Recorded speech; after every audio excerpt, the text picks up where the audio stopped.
the blue threats of Tamio, Harmiger, Magtide.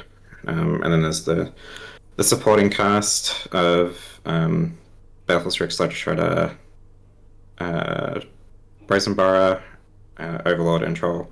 I think I also forgot to say Psychic Frog, which is a pretty bad one to forget, given that it's quite good. 7 million. 7 7 7 7 7 7 Point Highlander. Hello, and welcome to 7 Point Cast. My name is Liam, and I'm joined by my co-host Mouse.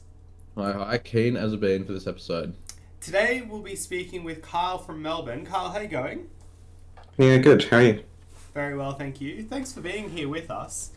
Just before we get into you and your deck, why don't you just tell us a little bit about yourself and what your relationship to Magic is? Yeah, so I've been playing Magic since Shards of Alara, so 15 or so years now. Back then I was in primary school, so just played with the cards that I had. Into high school, got into a bit more into the competitive scene, the PPTQs and RPTQs that were around back then. Towards the end of high school and the restructure with Wizards and everything, the PPTQ scene kind of died. And that was kind of the instigator to get into Highlander. I wanted a competitive format that I could still play, and the reasons to play Standard weren't there anymore. So yeah, started getting to Highlander. Didn't have jewels and such at the time, given that I was a poor then uni student. But then since I graduated uni and in the past few years, I've got an adult job, and the choice is to make irresponsible purchases with my money. So That's right. I have all the jewels now. And, Adult job with child sensibilities. Let's go. Yeah. It definitely is like a mind shift change. I find it's like when you're at uni or no adult job, it's like the purchasing price seems like impossible, and then when you get a real job, you're like, it's not impossible anymore. It's just irresponsible. Yeah, for sure. And I've read your article on the website. It says you're a part of a team faction. Could you tell us about that? Yeah, so I think it started when I was in high school, roughly. There's a bunch of Melbourne players from a long time ago, probably one of the younger guys in the group. We were all playing the PPTQ, RPTQ circuit around then. Got a few people going to each of the RPTQs to try and qualify for the Pro Tour. I think we still have a few people going now. Again, the RPTQ or PPTQ structure changed, and people had kids and so on, so they don't have as much time to dedicate now as they want. There's still a few of us going, and had a couple people to the Pro Tour recently, which is cool. What's the team called? The faction. Oh, the team is called the faction, right? Okay. Yeah. I thought for a moment it was like a team faction as in Melbourne had like different factions. Like one was the Blue Elemental Blasters or whatever, and the other one was yours. But the team is called the faction. That's cool. Yeah. How many people have you got? So I think it's in total is around 24. But yeah, there's not too many people active nowadays. Probably only half a dozen play Highlander, I think. Yeah. And maybe a few more try and keep up with Standard and Modern for the RCQs and OCs. Do you guys like rock up to the Highlander team events and stuff? Yeah. So I think the article that was just mentioned was written some point after Mana Clash. And we had two teams at Mana Clash. Couldn't quite get a third together, didn't have the numbers. But the team that I was on, we tried to all run the same 75. Couldn't quite get there, but there was myself and Leonard who ran the same 75 of the list that we're going to talk about today. And then Mike Swan ran an Esper list that he had that was splashing recently depointed or lower pointed Oko, which was cool. We made top 4 of that. Couldn't quite get past Bus Stop in the semis. Yeah, okay. Is there like an ongoing rivalry between like Bus Stop and the Blue Elemental Blasters, or the teams kind of just like ships in the night, It's hard to say there's a rivalry when you're up against Bus Stop who just crush every event, right? So, we like to think there is, but they're very There far can be ahead. underdogs. There can be Davids and Goliaths. You know, maybe it's time for Bus Stop to pay for their crimes of long-seated dominance. You know, for the underdog to come up and take the throne. Yeah, we can only hope. Well, Okay, look, cool. we might be very well talking about the deck that unseats the Grixis Bus Stop dominance here. We're talking about 8-point Blue Moon. Now, as I mentioned earlier, there's an article on the website. So for anyone who's listening, if you haven't read the article, it's worth having a look at. And we'll be retreading some of the main points, but hopefully we'll be able to extract some new information and insights as well. So Kyle, just before we get into the deck list itself, why don't you give an overview of what 8-point Blue Moon is? Yeah, so Or I start 8-point Blue Black Moon, sorry, I should say. 8-point Blue Black Moon. Yeah. So I basically got bored of playing Grixis Bus Stop mirrors, and so I was trying to come up with something that would still have game into that, ideally be favored, but as a very good deck, it's hard. But then still had game against things that the Grixis list was weak against, because I didn't just want to make a list that was worse than Grixis, right? So specifically, that was the Eldrazi decks. And I think found that one of the best ways to try and attack that deck was through its mana. Like the Grixis deck was already playing things like Charmor to try and improve the matchup there. So to do that, I thought, like, how can we play Harbinger? How can we play Back to Basics? How can we play? At one point, was thinking about Blue Red with like Magus the Moon and Blood Moon itself. So we tried each of those two color combinations that exist within Grixis, and I found that the Blue Black Moons was the best setup. The progression towards 8 points felt pretty natural. You weren't giving up too much. It was really only Null Rod in the sideboard, which there's only a couple of people in the room at any point to start that in against. And then Underground Sea, which doesn't do too much when it's underneath a Back to Basics or Harbinger of the Seas anyway.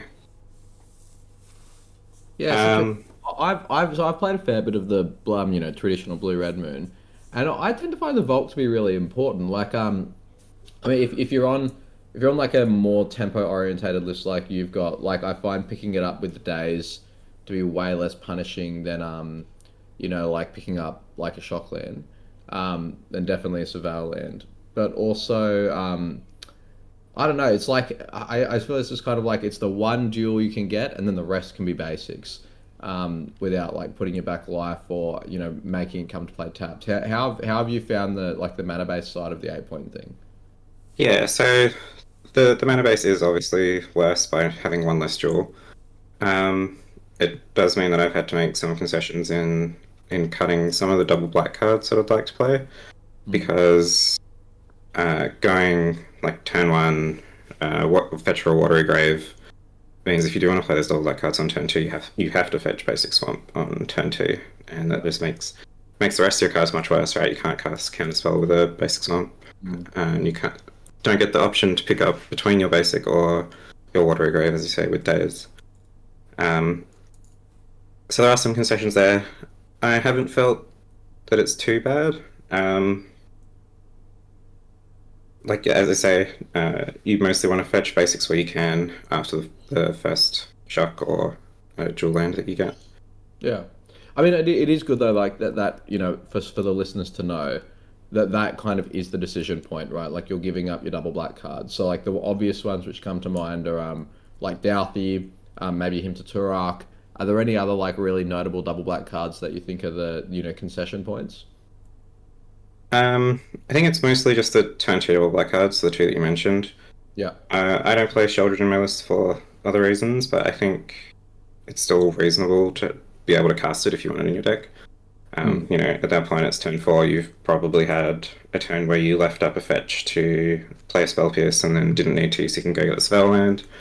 Or maybe you've drawn like Arkham Astrolabe that will help filter your mana. Yeah. So yeah, I think the biggest miss is just Dusty Voidwalker, which is unfortunate because it is a really good card. Yeah, how have you found Astrolabe? whenever I tested it in the two color list, I could never justify it, but just because it's kind of like, oh, I should be able to cast my spells anyway. Unless I'm like playing Felia or something. What pulls you towards the Astrolabe in this list? So I think Astrolabe is good here because it does help fix having the second color where I don't have that second jewel. It's also sometimes filters for Deathrite Shaman, but there's a bit of a stretch as a justification for it. I have had occasions where like you discard a Ledger Shredder or it gets milled by Mental Note and then it can help grow your Baraglyph, which is nice. It's somewhat sketchy to rely on that as opposed to Bauble where you can always put it in the graveyard. But I think, a lot of us are playing Mental Note before, and Mental Note that versus Thought Scour is a real discussion as well. Or in addition to Thought Scour, rather. But they kind of feel the same category of cards that cantrip that don't actually provide you selection. So I think where lists had previously had Mental Note and Thought Scour, you can afford the space to just play Astrolabe instead of Mental Note. And it's the same with Mishra's and Urza's Bauble, like you're just on one of them. Yeah, so Mishra's Bauble, I think, is significantly better than Urza's Bauble. Because Urza's Bauble, there's never selection, right? Mishra's Bauble, you can set it up with fetch land, do the Bauble yourself on your turn, and then know if you want to play a fetch or play a shock or basic. And then either shuffle it away, or you can shuffle it in upkeep or anything. So it does give you some selection. It doesn't always do it, obviously. Like if you draw it in turn 10 and you've played all your lands, then you don't get anything out of it. But at that point, it's just, a cantrip and you're not too unhappy. Yeah, I agree. I agree with you though. I think lots of people overlook the Mishra's Bauble. Like if it's in your turn one hand with a fetch land, like why not have a look and have like just a little mini scry essentially. I do that all the time. Although Urza's Bauble, like not that I think this is like meriting an inclusion in the deck, but there are other times when you like do it and you say show me a random card and you see like Underworld Breach or you see like Choke and you're like boom, that's a lot of information. Or I guess intuition's probably a more relevant, like you know what I mean, like every now and then you just see the card where you're like, wow, I'm glad I know about that. Yeah. Just to rewind for a second, a moment ago you said there's a real discussion between Mental Note and Thought Scour. It seems like one is strictly better than the other. What is the discussion point for those cards? Yeah, so Thought Scour is strictly better, as you say, because you do get the choice of targeting yourself or targeting your opponent, so you get to catch people off guard when they surveil something to the top or when they World of Tutor for their Metamorphosis Fanatic. I think the discussion is more in Grixis decks of old. Your best players were like turn 1 fetch Thought Scour, turn 2 fetch Mental Note, play Gomag Angler or some other Delph threat, I guess Tasker. And particularly in my blue blacklist now, there are a couple more Delph cards. So there's Magtide Regent, Murderous card, Dig Through Time, which was a Prime Oculus before, and then Cling to Dust as the escape card. And so there are a lot of graveyard synergy cards, and I think for a long time I was of the opinion that Mental Note and Thought Scour are so similar that you should just play both. That it'll rarely, if ever, come up that you want to target your opponent with Thought Scour, and it didn't make sense to me to play one and not the other.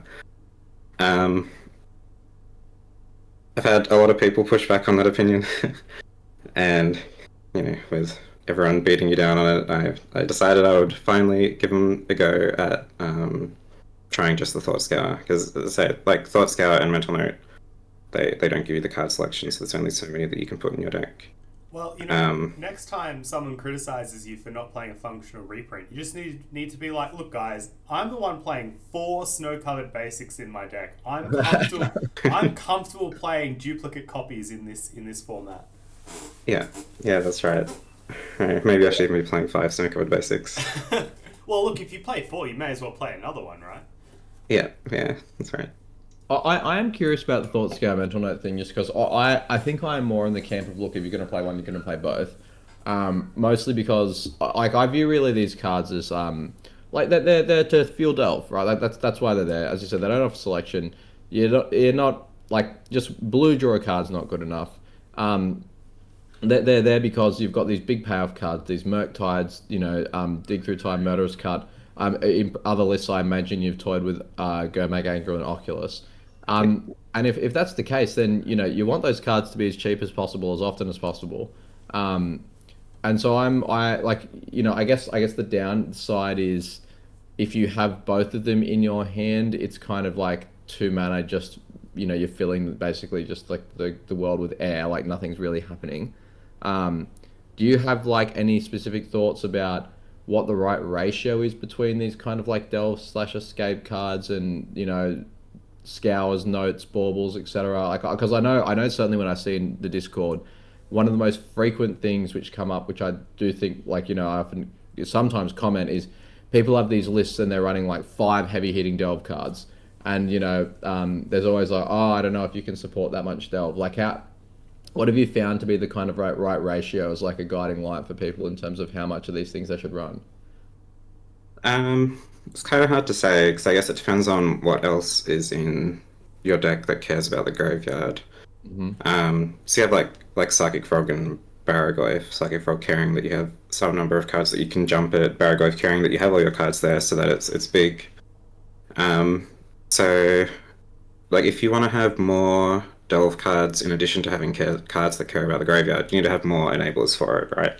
Because you need to be able to afford to have half of your graveyard gone to these big powerful spells and the other half still left to do other things with. Whereas if you only have the delve spells, then you can start to trim on them. It's still difficult because the delve spells in particular are the pointed ones. So if you then trim on your enablers and then can't cast your big payoff spells, it also feels bad. Right. So I'm not sure if there's an exact ratio. I think I normally stick around like four-ish cards that exile from the graveyard. I know when we were playing the team event, I think one of the comments from Leonard was that there's perhaps room in the deck for more ways to utilize the graveyard here. So maybe that number should go up to 5 with the current enablers. I guess one enabler that I did want to talk about was Overlord of Balmac in context of Mental Note. I think Overlord was the final push I needed to cut the Mental Note in that it provides another way of milling cards. It's obviously different in that it costs 2 and doesn't cantrip you into more spells, but does give you some choice of creatures, hopefully. And I think that having the Overlord there just gave me enough confidence that I could cast my delve spells and still have enough left in the graveyard for other things that I didn't feel I needed the Mental Note anymore. That's not to say playing Mental Note's bad. Like, it is at its floor. It's just a cantrip that you will fill your graveyard and just get your replacement card. Which I think, as if you're watching on YouTube, then you'll see that the list that's currently on the screen only has 59 cards and a 14-card sideboard.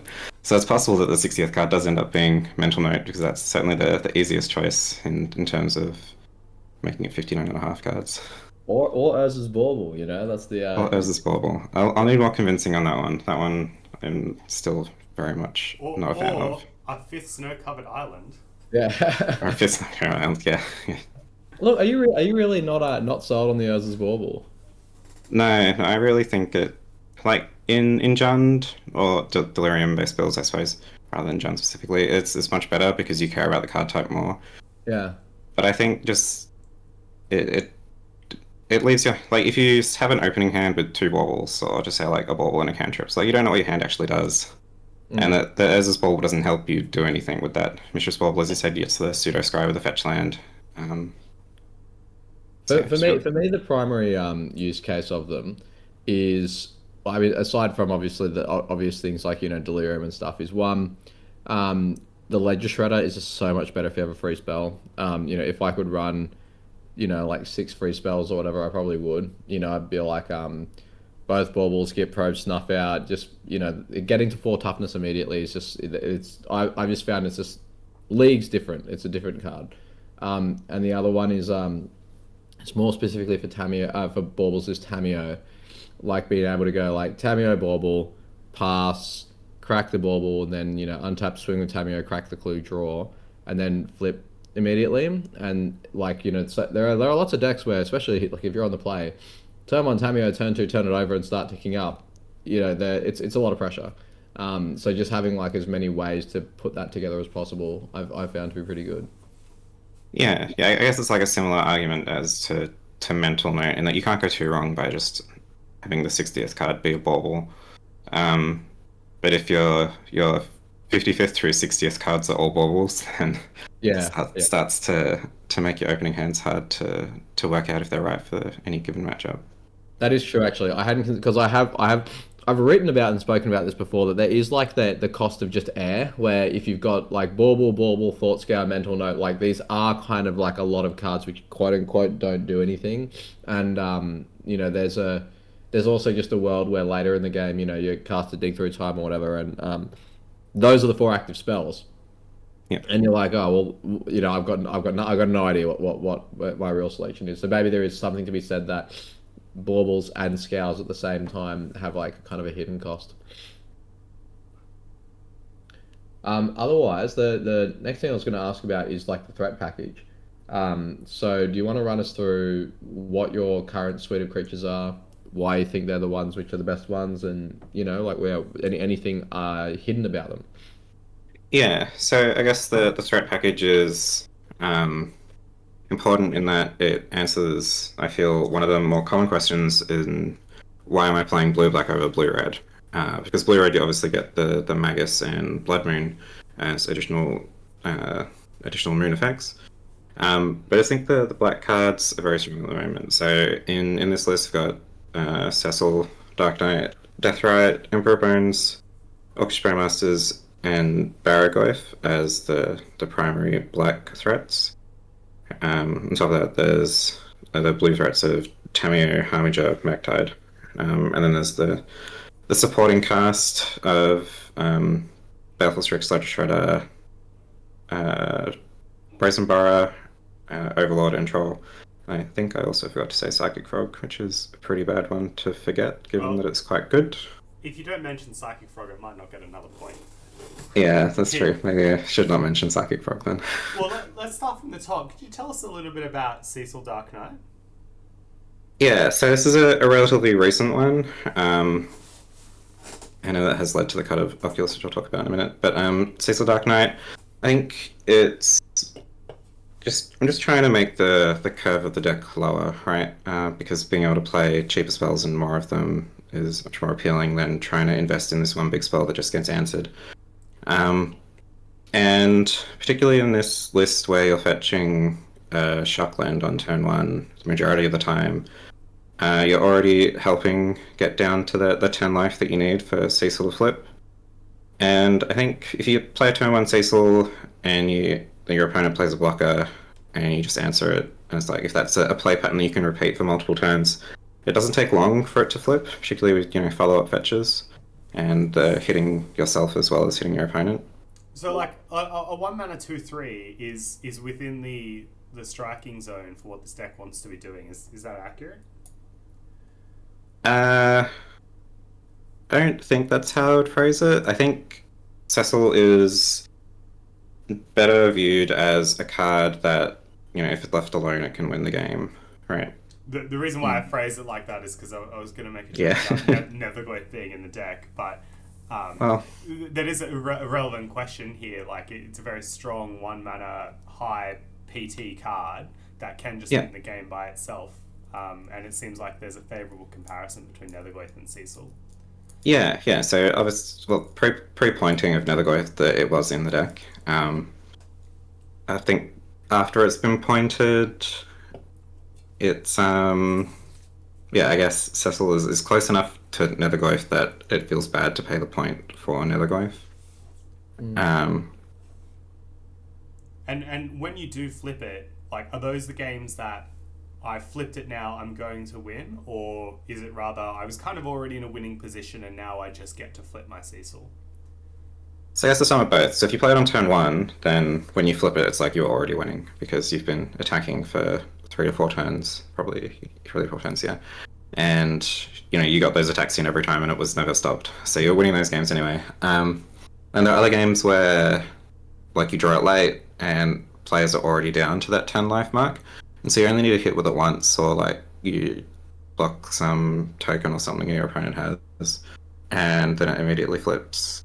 And then you're like, okay, so now I have this 4/4 lifelinker that is hopefully bigger than my opponent's creatures, and then you can, start gaining life out of that parity situation.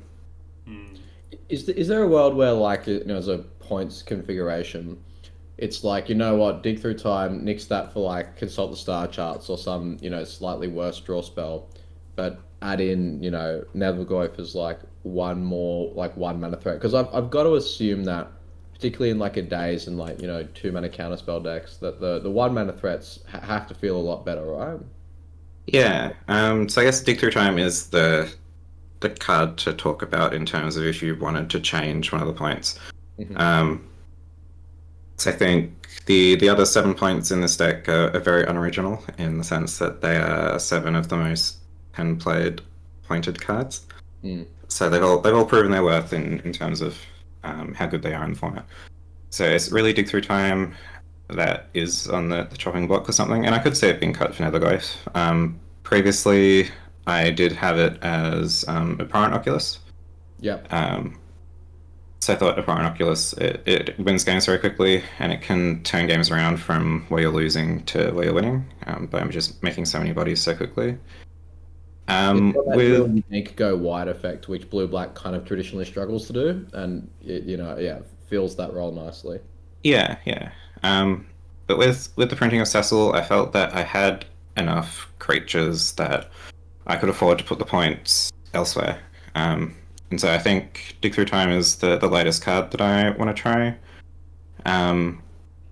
It's also an interesting point in, I guess, an argument for Dig Through Time is what cantrips can you play to look for your best cards? And I think this argument was brought to me by someone specifically saying that I really wanted to find Harbinger of the Seas and Back to Basics. Which I guess is another reason to consider things like Consult the Star Charts. Consult the Star Charts, when it was first spoiled, I was very excited for.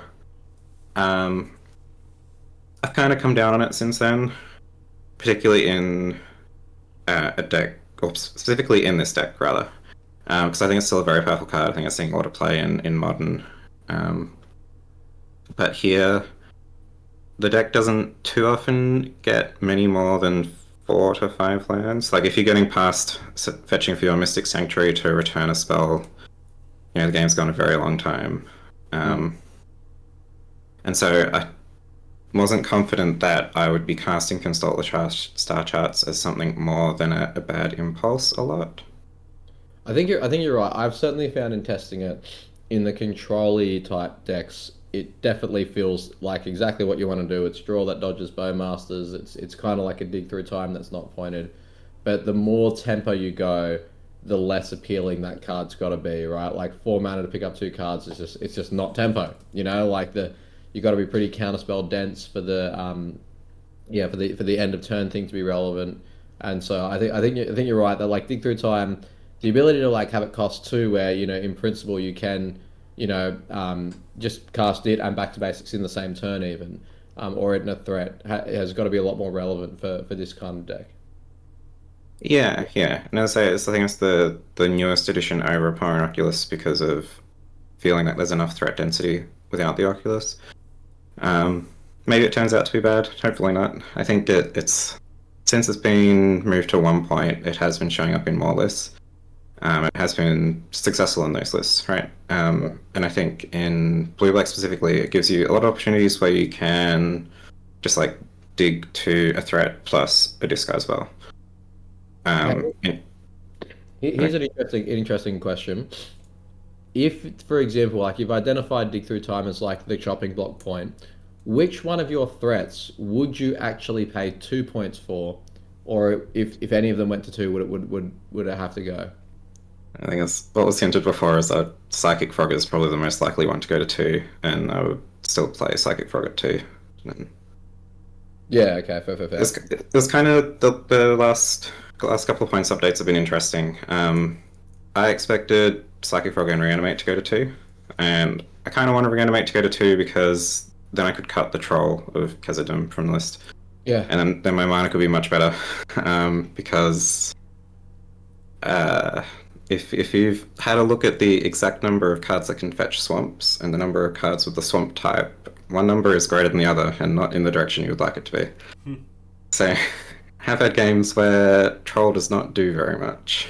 Well, here's a question on Reanimate, right? Like, how different is it to Unearth? Like, because aside from Troll, you could unearth most of your threats. You know, you could even have a Harbinger counted and then immediately unearth it. Be like, haha, you know, like, is there? Have you toyed with running both, or is it there's only one kind of run room for that effect? I don't think there's not enough room for both. I did start with Unearth in the list, not in one that I have posted a result with, so I guess it's kind of a secret tech. But I don't know. I felt that it was difficult. Like again, the tension between Delve cards and the Graveyard Matters cards. It was difficult to always leave a CMC3 creature. And when Unearth doesn't, when it does nothing, like it is quite bad. Yeah. I did try other lists, or did conceptualize other lists. At some point, testing like True Name Nemesis and other cheap cards to try to give you like just a higher density of 3 CMC or less threats that you can unearth. But it wasn't quite there. I can see worlds where you do want to play the unearth. But I've had like some success with although this is in a more like controlling package, where you run like the Baleful Strix, of course, but also like Snapcaster Mage and even like, you know, as deep as Thundertrap Trainer, where there's like this kind of, you know, cesspool of value where it's like, oh, I play the Baleful Strix, draw a card, like block, trade, unearth the Baleful Strix, draw another card, block and trade, and it's like, all right, now Snapcaster Mage, flashback unearth the, you know, the Baleful Strix, or you know, you can kind of do it in any real order you want, you know, unearth Snapcaster Mage and then unearth something else. And it definitely does feel like, you know, you're not going down any cards, but you are continuously either putting pressure on the board or just trading resources. But do you reckon is that something which this deck could be interested in, or is it too dirtily in it? You need a configuration of cards which is more willing to just kill them. I think it probably is too dirtily. I did also start with Snapcaster Mage. That was the other pointed 3 CSV last card I was trying to think of. But it just, like, the 2/1 body didn't feel like it did enough, and adding 2 mana onto the cost of a spell from the graveyard just didn't feel effective enough in my deck that was trying to beat down. There's like, I guess, I know so there's a couple other players of this deck in Melbourne now, and I know one of them has cut Orcish Bowmasters because they have felt that the creature from it isn't meaningful enough, similar to like the body of Snapcaster Mage not being a threat. Mm-hmm. And because of that, they've cut Kaito because Orcish Bowmasters giving you 2 bodies is one of the best ways to you know, push through push through an unblocked creature to ninjutsu in Kaito. And I guess just the direct comparison between Bowmaster and Snapcaster. Snapcaster is never really gonna get in there to ninjutsu in a Kaito. Well, for those who don't know, would you mind telling us a little bit about Kaito and what the card does in the deck? Yeah, so Kaito is 4 mana blue-black planeswalker. It also has the ninjutsu keyword, so if you can get an unblocked creature, then you can play it for 3 mana instead. And it's a lot harder to interact with in that case because traditional counterspells won't stop it, and you can still have stifle effects to stop the ninjutsu, which is a pretty bad outcome for your turn. But thankfully they're not too prevalent. And while it's your turn, Kaito's a creature that has hexproof. So in addition to all of its planeswalker abilities, you can just keep attacking with it. And it means that in general your opponent's creature removal is going to be difficult to use on Kaito, unless they have a way of ignoring the hexproof. Yeah, because like the confusing thing about it, right, is that when it's your turn, it's a creature, it's got hexproof, and when it's their turn, it's a planeswalker. So they really do need like quite a specific answer, like a Sheoldred's Edict or an Unholy Heat main phase or something. Like just traditional, you know, things. This is not going to do it. Yeah. And so, yeah, in addition to just being a difficult to answer card, like all of its abilities are good. I guess probably the weakest of its abilities is the +1, which just makes itself bigger. But the Surveil 2 you'll traditionally draw your card because most of the time he'll have hit with a creature.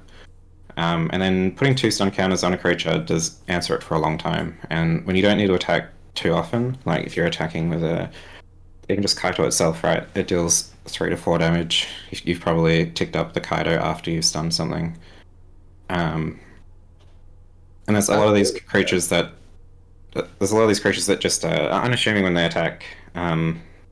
Like Cecil disincentivizes your opponent from blocking it with a Death Touch. Baffle Strix is just a 1/1 attacking, which is particularly nice in Ninjutsu. Ledger Shredder, Tamio, the token of Orchestra Masters, like these are all things that you're relatively happy just to return and don't look suspicious to your opponent when you attack with them. Like you're attacking with your Tamio every turn to get your clue. Oh, that must feel excellent if you have your Tamio, attack with your Tamio, make a clue, and then Nujitsu in your Kaido, post-combat main phase, recast Tamio, tick up Kaido, crack the clue, and now flip your Tamio. Oh my god. Yeah. That's gotta feel incredible. It's a lot of mana to do that. Hey, just let me dream, okay? Just let me dream. Yeah. It's not impossible, right? Like, I think some of the best turns I've had with Kaito is like you attack with the Baragoi, you get the Baragoi hit, and then at an end of combat, you still can ninjutsu in the Kaito. So you've gotten whatever you wanted off the Baragoi, and you've gotten your life, and then you get in the Kaito, you get to Surveil 2 and draw a card, and then you get to recast your Baragoi. It's like, it's just a turn where, admittedly, you're already ahead because you're attacking with the Baragoi and connecting. But yeah, now you have a Kaito and +2 cards on top of that. Yeah, the other cool thing about Kaito, I think, which the stun, like, I think you got to see it played to understand it. You know, like when Broadside Bombardiers, it has that thing where, like, you know, blockers don't really work against it because it's like, look, no matter what I play, they're just going to then play something else and kill the blocker. That's a little bit how Kaito works, I find, with the stun, because, you know, it's like, well, if you got through, presumably the board's not like chock-a-block, so then any new threat they play to try and, you know, get back on the board, it's like, well, that's all right, I'll stun that. And because you've got 2 stun counters, you have time to then surveil, get the removal spell for the next card, or the card as it's coming off stun. But honestly, most of the time, when Kaido's connected, I've found usually they're dead by the time the stunned creature untaps. Like, it's not, you know, it's, yeah, I don't know if that's been your experience with this deck as well, but the -2 really does feel a lot like just kill a creature. Yeah, for sure. And, you know, it's no secret that I love Kaido. But it would be remiss to not remind people that it's a blue card and does get red elemental blasted. True. So you know, there's only so much I can hype up the card before realizing that maybe my opponent's just going to untap and use their most played sideboard card to answer it. Oh, actually, speaking of, I had another Kaido question, but I'd be remiss not to ask. No mental misstep to get the red elemental blasts. No, so that's also in contention for the dig through time spot, I suppose. I think I have felt that, well, I haven't played too much since the mental misstep pointing, but conceptually I feel that this deck doesn't make the most use out of the time that you get from mental misstepping your opponent's card. Yeah. Like, it's still, as much as we want to play like a turn 1 Cecil or turn 1 Tamio, turn 1 Death, right? A lot of the time you will still just play like a turn 1 cantrip. And so if you turn 1 cantrip and you mental misstep your opponent's turn 1 threat, you haven't gained as much, I feel, as a deck that has played a creature and then is turn 1 misstepping the removal spell for that creature or misstepping their blocker, and then you know, gets hit with Ragavan or something. That's our evaluation exactly. It's definitely better in these like kind of proactive tempo-y decks. Yeah, and to an extent, this is like a tempo deck, right? So it is a good question for whether or not it should just be the last point. And just maybe it should be. maybe dig through time is not where it should be at. Just could anyone imagine that sentence just a little while ago? Yeah, you know, dig through time's fine, but I'll just play mental misstep instead. Yeah. A little while ago, it was hard to conceptualize because dig through time was 2 points. Right now, Yeah, true. Yeah. We've been back to backing these changes. yeah. The other kind of question I had for you is, how do you navigate the kind of I find this very awkward without trying to show my hand, but also play by in a good faith of the rules. When you attack, and your opponent has like gone to remove creatures, and you're trying to delicately navigate, it's like, when are we removing these creatures? Like, because if it's happened before, after, or slash before blocks, the Kaido can completely blow out the removal. Do you know what I mean? Because often it's like, players will just kind of put their creatures in front of your dudes and then just point a removal spell at the remaining one. How do you navigate like the good etiquette of without showing that you have Kaito, like when removal spells are being cast? Um, I don't know, like, I guess we're all just playing the game for the enjoyment of it, right? I try not to.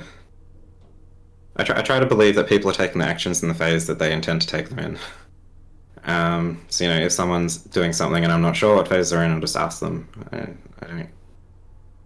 Yeah, Like, okay. I guess maybe I'm losing some percentage points, but I don't think that's a big deal. I kind of just, yeah, like if it was on Magic Online, it would never be a question, right? And sometimes playing things on Magic Online is better for that reason because things will always happen where you intend for them to happen, apart from when you're trying to maintain priority and it doesn't work. So yeah, I think just asking your opponent when they're casting things. If you ask the question and they answer it in a way that is not in their best interest because they haven't thought about Kaito, then at that point it's kind of on them. Yeah. Yeah, Well, try at to. that point, it's definitely on them, but it is a bit of a, so I imagine it does feel a little bit goose-like, if it's like, when are you casting this, and then suddenly they remember, oh right, Kaido, yeah, definitely before blocks. Do you know what I mean? Like, yeah, Yeah, but I don't know. Again, I just assume that they are casting it at the correct point. fair enough. Maybe they've like shortcutted it in their head, and when you prompt them, they're like, "I guess I didn't announce this properly. This is what I intended." I'm like, that's fine, Well, you, right? you know what? This might be one of the most honourable contributions to the 7 point cast yet. Kyle's just like playing the game in the spirit in which it's intended, just to have some fun and play optimally. But yeah, no, look, I appreciate the answer because I think some people do find it difficult being like, oh, I don't want to give too much away. Like these tournaments can be stressful, and yeah, but this answer of just ask, just ask and take it is it's a good one. Like no one can really feel like they've been angle shooting if you just ask. Yeah, yeah. Like I guess that the majority of people just ask. Like, yeah, it's just a game ultimately. Another question I had on the threat package. So, the expensive threats are the ones which are the most intriguing, obviously, because you can't run many of them. So I Yep. think we've talked about Kaido.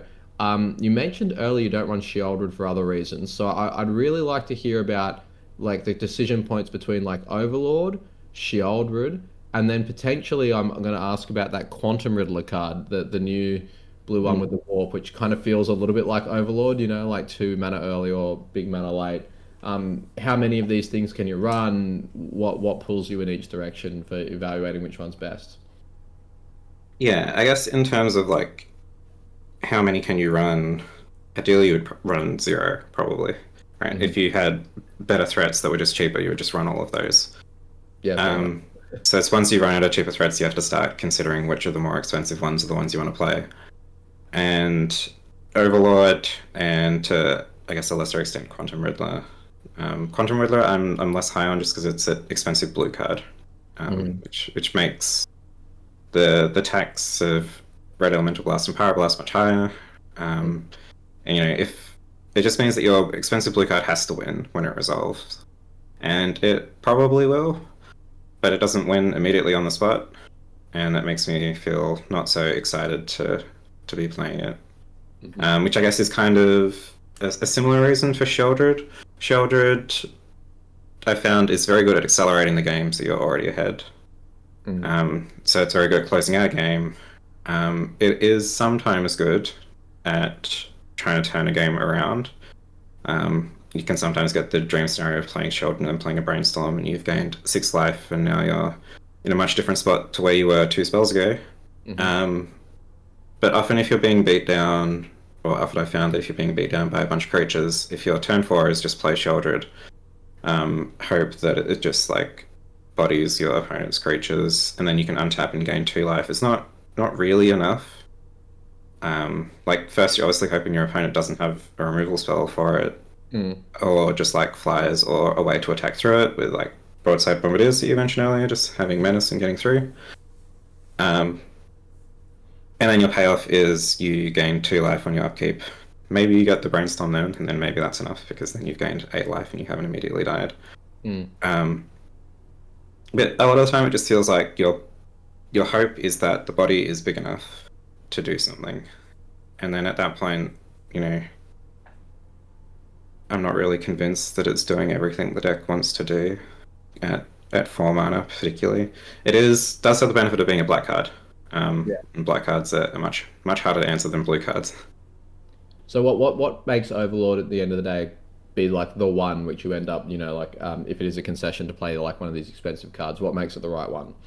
Yeah, so I guess Overlord has that ability of being a black card that can dodge the red blast, and it has the ability of being able to be played early or late, similar to Riddler. And then on top of that, it just like I think the 2 mana version of Overlord is better than the 2 mana version of Riddler. Because you get to feel your dull spells and you get to have a choice of what you pick up. Both of them are still pretty rough to do on 2. Yeah. Don't think I'd often recommend doing that, just because like I have missed on Overlord doing that, and it feels really bad to play a 2 mana suspend card that maybe doesn't get off suspend by the end of the game. Yeah, I think it ticks enough of the boxes that it meets the bar for what is the next best threat that you can play. Cool. The next, sorry, Liam, you go. Well, yeah, I just have one question left on the threats before we move on. One of the cards that strikes me as a little bit yesteryear or underpowered compared to the rest is Brazen Borrower. Could you tell us a little bit why you've included that card in the deck? Yeah, so I think I'm a known Brazen Borrower hater. I've tried to not play it for a very long time. Going down to 2 colors from the Grixis list, you do lose some card quality. Otherwise, it would always be like the easy decision to have already played blue-black and not Grixis. And blue-black has not very many ways of dealing with enchantments and just some other troublesome permanents. So God, I know. When my opponent casts Back to Basics, oh God. Yeah. Yeah, things like that, yeah. And so I think Brazen Borrower, I wouldn't dream of playing it in Grixis. I think it's just not good enough compared to what else you could be playing there. But when you're down to just 2 colors, it, I think, answers enough things that you have trouble against otherwise. And then also as a 3/1 flyer, it's nice with Kaito. Just gives you another way of getting in. It's definitely one of the concessions you make by playing 2 colors and by playing it's not necessarily 8 points, mostly just the 2 colors, is that you have to play slightly worse filler or slightly worse supporting threats, I suppose. Honestly, I think Brazen Borrower, I get the vibe. It doesn't feel like sexy to play, but it's like it is really good. I just find, you know, the more I play with this card, I realize it just shores up all of the weaknesses of these kinds of decks, not just the enchantments, but like, you know, the instant speed flyer to like take back the monarchy of the initiative, or, you know, like the universal removal spell for things like I don't know, slapping an aura on something. I have this vivid memory at CanCon where I think my opponent was like introducing the monarchy or had the initiative or something, and I'm like, bounce the dude and respond to the forge, flash it in at a turn, take the initiative, and my opponent rolls his eyes and he goes, oh my God, I'm going to have to tell, I can't remember what the name he said was, it might have even been Kyle. He goes, I have to tell, the Brazen Borrower is doing things again, this is unacceptable, you know. But and like also just activating counter magic, like there's times in the game where, you know, you're both top decking and like you top deck counter spell, you're like, great, but you know, if you got the Brazen Borrower, it's like I will bounce that card to your hand and then counter it with the counterspell, which was previously dead. I've found the card to be unbelievably solid, even if it doesn't read that way. At first glance. Yeah, I think the one other thing that Bryson Burrow does that I'm interested in is that if your opponent plays a Teferi, you can just jam it as a creature. Because I've lost to Teferi a lot, and at least forcing the Teferi to have to deal with a creature that they didn't know was coming, at least makes their turn a little bit more awkward. Maybe if you have like a Baleful, not a Baleful Strix, they're probably not bouncing that. If you have some other creature in play, I guess, and their intended turn is to play Teferi, bounce that creature, just being able to flash in the Brazen Borrower and make it so that you can at least trade back with Teferi is nice. And when you say blue-black makes it difficult to deal with enchantments, what are the enchantments you're visualizing when you're like, man, I really can't deal with this one? So Carpet of Flowers and Choke are the two ones that have beaten me the most. There's also Oath of Druids is a reasonable one. I think there was one game on coverage that I played at March, I think, where my opponent played turn one Oath, game one Oath rather, and I just couldn't play a creature for a very long time. And eventually drew my Brazen Burrow, and it was an interesting game. But yeah, primarily Carpet and Choke. I know Choke is being mainboarded by a lot of Jund gamers in Melbourne now, which is very upsetting. But oh, really? Yeah, that's where we are now. The more I hear about Melbourne, the more I'm glad I live in Canberra. Yeah. The Wollongong green meta is to mainboard Carpet, not mainboard Choke, but I guess it's kind of the same thing. Yeah. I look at another kind of line of questioning, which is just a brief comparison between the blue and the red moon decks, and how what the red moon decks have, which this one doesn't, and where you feel the compensation is or isn't happening. Right, the first thing which jumps out at me is that the red moon decks have a lot of 1-mana removal, right? They've got Bolt, they've got Galv Discharge, they've got Unholy Heat. If they want, they've got Chain Lightning as well. And obviously black, you've got Fatal Push, which is Supreme, and Dismember goes in both. But you're not necessarily running all of them, right? We're not running Cut Down or Snuff Out or anything like that. What's the rationale there in terms of removal? Yeah, so Snuff Out, I was much higher on until maybe the past year or so, when the black threat started getting a lot better. And so I shifted from Snuff Out to Dismember. I think it's difficult to play both, just because it's so much life loss, along with having to fetch shock every game. The list is a little bit light on removal, and I guess that's another point towards Brazen Borrow being good, is that it can help shore up that a little bit. Although bouncing the opponent's threat distance play to turn later isn't ideal, but maybe draw a cancel by then. That said, again, the list on screen is only 59 cards. I think one of the other cards that I'm considering for the 6-year slot is Bloodchase Thirst. Oh, yep. Again, there's a lot of Jund in Melbourne and a lot of Ren and 6. Sure. So I think Bloodchase Thirst is kind of interesting for that. It's also interesting. I've only come to this conclusion in the past couple of days of Bloodchase Thirst. It's interesting that without Mental Misstep, whether to play a proactive or a reactive card in its place. Again, Mental Note was the default if I couldn't think of anything else, but Dreams of Steel and Oil was originally in the list. And it's something you can play on turn 1 to try and snipe your opponent's turn 1 creature, similar to how you would misstep the turn 1 creature. Obviously you have to spend mana to do it, so it's much worse. But similar in that it stops your opponent trying to play that Ragavan on turn 1 and hit you with it. Yeah. Bloodchase Thirst, kind of similar, but much better on the draw than what Dreams of Steel and Oil is on the draw after a Ragavan is already in play. Yeah. So I guess the ceiling is much lower on Bloodchase Thirst, but I think maybe playing that as an additional removal spell, just expecting there to be an influx of creatures in play on turn 1, is a reasonable way to go. Black does have less 1 mana removal than red. I know this is probably rehashing a thing from many years ago, but Terminate and 2 mana removal spells are still okay in general. So, Long Goodbye and Drown in the Lock, they're still okay. They're not as good as some of the 1 mana options, and they certainly don't fit. Sheldred's Edict. Have you done Sheldred's Edict much? Yeah, so I started with Sheldred's Edict expecting it, because I think Sheldred's Edict is the most Eternal format playable. Like, you see it in Legacy sideboards. But I don't know, I tried playing it, because again, I wanted to lose to Teferi less, because Teferi is really rough. And I thought it would give me another answer to that. But I couldn't get the Edict to line up enough.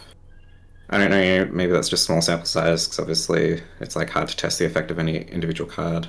Yeah. But yeah. For me, I've tried lists like this, and I ended up finding Edict to be better than Murderous Cut. And my reasoning was like, well, Cut's never a turn 1 removal spell, because you don't know how for stuff in your things in your graveyard. So when Cut's on, Edict's on. And Edict, I've found, like, just being able to choose between the modes has made it very easy to single out the threat. Like, it's very rare your opponent has 2 Planeswalkers. I mean, let's be real, if they do, you're dead anyway.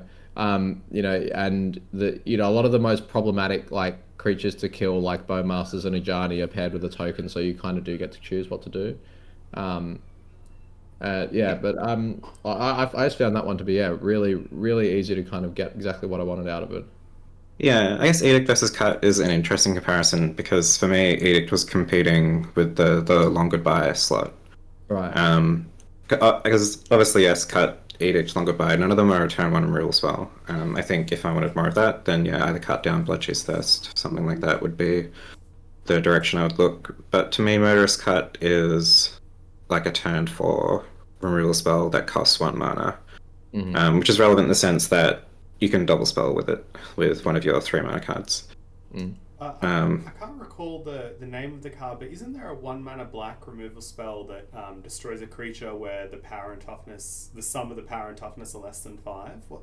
Yeah, it was Cut Down, yeah. Oh, that's Cut Down. That's Cut Down. Oh, okay, you must have already considered. I missed that. All good.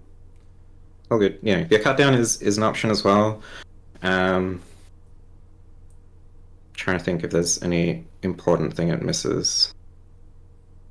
It's like anything which is a 3/3 is not good for Cut Down. Yeah. So it gets anything like you get all the one drops. Like, it's good on turn 1 and on turn 2.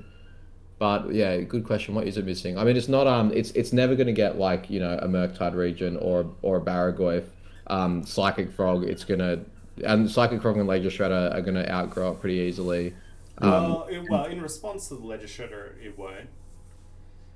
Well, yeah, but then you're restricted on timing, right? Well, yeah, but you're restricted on timing the same way you're restricted on Lightning Bolt in timing. Yeah, like Lightning Bolt sucks against Ledger Shredder for that very reason. Yeah, I know, but this is a conversation in the context of 1 mana removal spells of red versus blue, and the premier ones in red are Galvanic Discharge and Bolt. Therefore, it's it's not really a downside. And Unholy Heat. The Unholy Heat that gets right through the Ledger Shredder. But yeah, I take it. Yeah, but I guess that's also a reasonable point in terms of the red versus blue in general. And the 1 mana rule spells in red are mostly damage based. Yeah. And makes them line up slightly worse against, the Ledger Shredder, if you can get the Connive, or like Psychic Frog, where you can just pitch more cards, or Barragoyf. It's probably a dream to think about just kicking Bloodchase Thirst, but I guess it is an option. Yeah. So like the next kind of like red versus blue comparison point I had in mind was kind of pseudo sweepers or sweepers, right? Like red gets the Luxury of Fury, and perhaps even a like a Pyrokinesis if they're feeling game. What's your take on like sweepers? Is it just not necessary? Is it like, I wish I could have them if there was a good one available? Like how does black get around that kind of obstacle? So I guess the premier sweepers for black are Massacre and Toxic Deluge. I've mostly just disrespected aggro decks. I've done that for a little while now. I don't know if that's just an effect of being in Melbourne, where there's a lot of Jund and a lot of blue decks and not a lot of small creature decks. I don't know, I think the the cheat spells are so efficient that even if you weren't just straight up disrespecting the aggro decks like I am, that you can normally hang on until you cast one of your big payoff cards and then have that carry you through. Again, the list on screen only has a 14 card sideboard, and the 15th card should probably be a sweeper of some kind. I probably shouldn't just have no cards for those decks. I don't know if it will be. I might just continue to pretend they don't exist. Yeah. But yeah, I think Massacre I think is better than Toxic Deluge. Costing the life and being on turn 3 is a long way down the line when you're being attacked by such big creatures in the early turns. I mean, Massacre being free as well is just crazy. Like the Yeah, free yeah, cards, they just swing the game so quickly. Free cards are good, yes. Yeah, and the next kind of like thing which Red can sometimes get a subtle edge in is card advantage. You know, you've got your EI is obviously great. Flame of Anor as well is like kind of a good hybrid kill slash draw spell. Do you find yourself running out of cards in this deck, or where does Black get its card advantage? I haven't too often been running out of cards, but it's definitely something I've been considering, and is a reason for moving towards Dig Through Time over like Abhorrent Oculus as the additional pointed card. Yeah, I think it's mostly Dig Through Time that I'm hoping will shore up that. Yeah, fair enough. And I guess like you've got Kaito and Overlord and Baraglyph as well as some like black ways of getting some card advantage. Yeah. Like I said, it's not a big concern. It hasn't happened often. But just trying to get all the ratios of everything right. Yeah. And like the last one is reach, right? Which I don't mean reach as in blocking flyers, but certainly sometimes the red decks they just get to steal games by being like and just like Pyroglyph your face, or sometimes in the main, sometimes on the board it's like Price of Progress, just getcha. How do you like? Do you think that reach is like is it just like one of the parts of being black is like you lose this but you get discard spells instead or something? Is it something you've found yourself missing, or like how do you evaluate that? So do you mean specifically in the context of like moon style decks or red decks in general? Yeah. Like sometimes the moon style decks, like they'll just steal the game by just burning out the last, like 7 points of damage or something. Yeah, so I think it probably differentiates how I view these moon style decks versus how a lot of other moons decks are built. So blue red specifically, it's probably a trend of having all these 1-mana real spells. They're a lot more controlling. They don't have as many early game threats as I would like them to have. Which is why part of the reason for moving towards black. So I think that threat has reach. Sorry, I don't think the reach is as necessary in these black lists as it is in red, because you can have a creature in play from one of the early turns and be hitting with it, as opposed to leaving up one of your 5 different variants of bolt to kill your opponent's creatures and then needing to deal that extra points of damage towards the end of the game. Okay. I guess in comparison to red decks in general of having Pyroglyph or something, I think an important part of these mid-range decks and an important distinguishing feature between this deck versus Grixis is that Harbinger of the Season Back to Basics gives you free wins, right? Like you can play it on turn 3, or if you're lucky enough, you can play it on turn 2 after a Deathrite Shaman. And you just win those games, right? So it's kind of similar in the way that a Pyroglyph can deal 7 damage and you can win off that. And I think it's really important in otherwise these 51% against the field mid-range decks, because a lot of people will just nut draw you, and you need to have some nut draws of your own to be able to compete with that. And Harbinger and Back to Basics give you those outs. So I guess I view those as the kind of reach that you're talking about, even though it's not identical to the blue-red reach of playing a Pyroglyph or Price of Progress. That's a pretty good note to wrap up on. Did you have any other closing thoughts for the deck for the listeners before we move on to some quick questions? I I don't think there's anything specific. I know there's a lot of different directions that you can take with this kind of list, right? Like we've talked about a lot of different removal spells and a lot of different creatures that you can play, and then things like Console Star Chats where you can take it in a more controlling direction. And I know there's been at least a couple people in Melbourne picking up the list, and they've had their own takes on it. I know Rationals had 2 blue-black lists in top 8. One of them was quite similar, and one of them was pretty different. They're playing both the Delve spells. The Delve spells being Dig Through Time and Treasure Cruise. So yeah, I think there's a lot of room to explore still, even though a lot of the cards, I suppose, are Highlander staples. And Liam certainly has been telling me that you've picked up quite a few disciples in Canberra as well. People who just basically take whatever you're doing and run with it. Oh yeah, that's right. Yeah, 3 or 4 people have been playing like this, almost card for card what you're playing. And there's something, you should get this Kyle guy on from Melbourne. This deck's really good. And then they subsequently just absolutely obliterate me. I'm like, yeah, okay, maybe we should talk to Kyle. Yeah, well, I'm glad to hear that it's been picking up. I'm sorry that you've been losing to it a bunch. Oh look, if it wasn't that deck, it would have been another. Don't worry.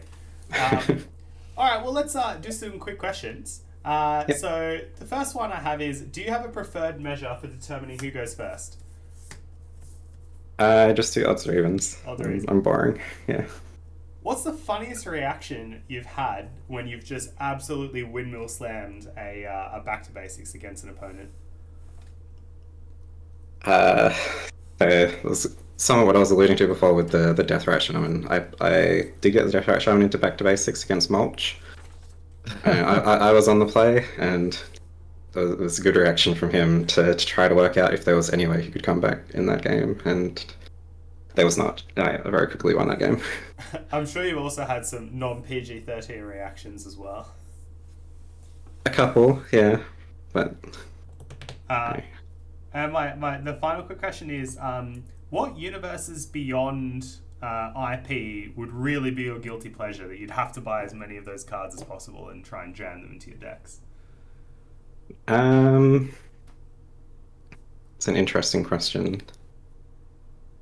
So I've bought a couple of the universes beyond things. I haven't necessarily tried to jam them into decks because the way that they appeal to me is like as a cohesive whole. Like if you buy a commander deck, then like all these things are relevant to each other, and it's cool to see them all line up. What I mean is like, do you have like a favorite TV show or movie or something where you're like, okay, Wizards, you know what? If you choose this IP, I guess I'm giving you a lot of money. Yeah, like Liam, for example, like infamously uses these bloody TARDIS lands for every deck he plays, and they're all disgusting.